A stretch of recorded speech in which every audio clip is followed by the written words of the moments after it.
Changes could be coming to an underused program allowing survivors of domestic violence to hide their addresses from the voter rolls.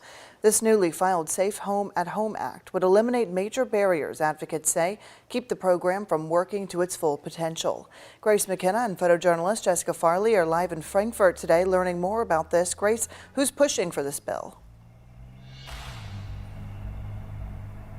O'Shea, Senator Julie Rocky Adams is the bill's sponsor, but she's partnered with Secretary of State Michael Adams because his office is the one that operates the current address confidentiality program. He says the problem with that program is twofold. It's both too difficult for domestic violence survivors to qualify, and even if they do, there's a lot that goes unprotected.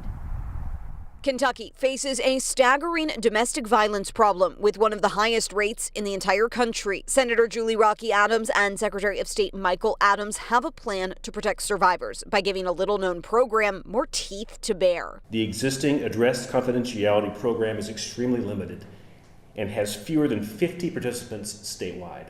The newly filed Safe at Home Act makes two key changes to the address confidentiality program, which lets domestic violence survivors put a state address on voter rolls rather than their own. Applicants would no longer need a protective order to hide their address, and they could wipe it from all public government records. Their changes, advocates say, can help far more people stay safe. And the wealth of personal information stored in public records databases can make it that much more difficult and sometimes even impossible for a survivor to keep their location private. For Rocky Adams, the bill has a personal connection. She shared a story of a friend who survived a rape and was threatened in court by the perpetrator.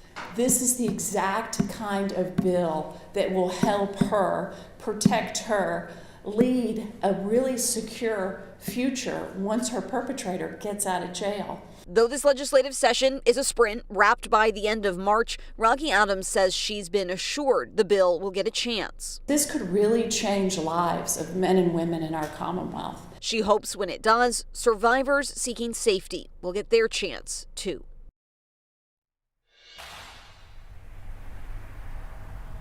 Now, as for what else Rocky Adams wants lawmakers to take up this legislative session to address issues of domestic violence, she said that there actually is another bill planned to be filed by her fellow state senator Matt Deneen. He says that he plans to file that, she says, by the end of this week.